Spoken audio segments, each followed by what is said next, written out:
So I'm Councillor Rich Maw for North Yorkshire Council and also on Scarborough Town Council.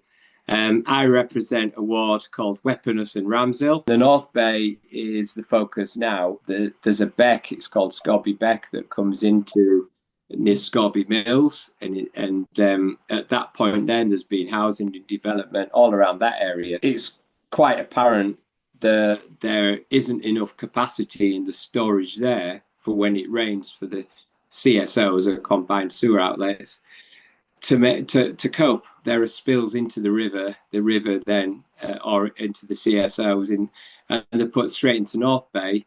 The tide on the North Sea in our area flows from north to south. So if you can imagine, it's coming down the coast, it goes around the headland, it goes into South Bay. In the middle of summer, it can sit there because it's warm and there's no eddy to bring it back around the headland and dump it in the North Bay.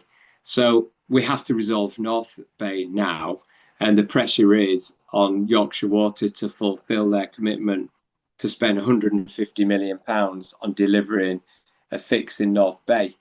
The last time I spoke to them, I asked them if this would all be in place by 2030, which is what they are tasked to deliver by the government. They've said that it's a guideline and they're not sure that they'll be able to meet that deadline. So it's to people like me and Surfers Against Sewage and the swimming community and the people of Scarborough to keep exerting the pressure that we are doing to make sure Yorkshire Water get this investment done in time for 2030. Whatever goes into North can find itself in South because the sea doesn't stay still. The EA were attributing a major link to why we've got this poor water quality on agriculture and seabirds, guano. And but Professor Grock's study, it points to it being something else, which is man-made sewerage or waste. Him being able to prove to the room that what the Environment Agency are testing to, what they're saying, doesn't match with the scientific evidence that he's provided. And that's quite enlightening. Something that you might not be aware of is what I'm doing now, and that is trying to introduce a level of citizen science into a new study. And rather than it being on the nitrate study of Professor Grock, which is very technical, but it's basically examining the nitrates found in seaweeds, and then whatever the seaweed eat, it basically tells you what it's eaten by its level of nitrates, and that's really interesting. But I'm looking at a test that involves the citizens, the swimmers, the surfers in Scarborough believing what they're being told. It's a grassroots way of delivering rather than being told from top down. And I've got a pilot that I've co-funded this year, which will deliver 90 tests. And if this is successful, I'm hoping to go to Yorkshire Water for them to sponsor a PhD student over the next 3 years to further this study. And this is looking at the biology of what's in the water over various places, North Bay and South Bay.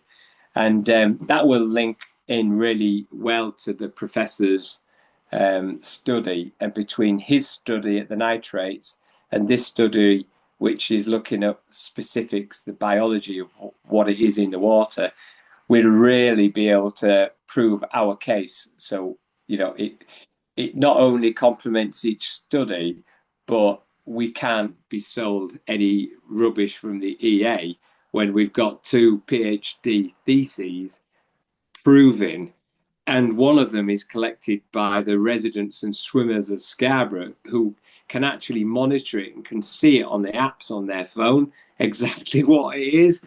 It's a really exciting prospect, and that'll take us over the next 3 years. But the pilot study will be in this summer, so I'm hoping that will be July, August, September. Right at the start, we looked at, there's a food manufacturing plant just south of Scarborough. I won't name them in this meeting, but it's a significant employer, and they and for 50 to 60 years they've been fulfilling their license, which allows them to pump a certain amount of waste directly into the sea after a basic level of filtration.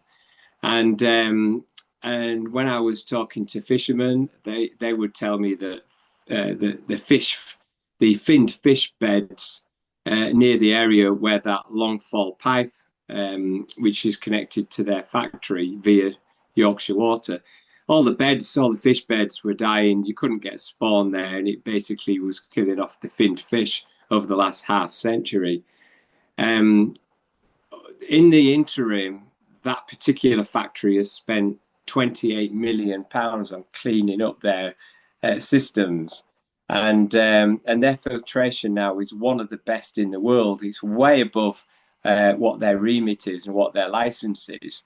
And so that situation we can check off as a resolved. And so in the South Bay, which is my ward, I also looked to one of the combined sewer outfalls, which is at Wheatcroft, and Wheatcroft is just south of Scarborough. And Yorkshire Water have a long fall pipe there, and it wasn't sufficient. So in other words, every time it rained, surface water, there'd be a downpour, surface water would drain into the drains, combine with sewage water, and ultimately find its way straight into the sea without actually being filtered or cleansed. And obviously that is going to impact on bathing water quality. So with a little bit of pressure, I managed to get Yorkshire Water to spend £2.8 million in Wheatcroft. And what they did is, it's not technical, but they put 3 huge underground tanks, if you imagine. So they're just great big tanks underneath a field at Wheatcroft. And it means that when there is a downpour, instead of the water, in a small tank getting pushed out to sea, it basically has time to fill up these 3 tanks, and before it ultimately finds its way pumped into the sea. Well, the 3 tanks are big enough and future-proof enough that they should only, once in a 100 years kind of situation where it wouldn't be significant.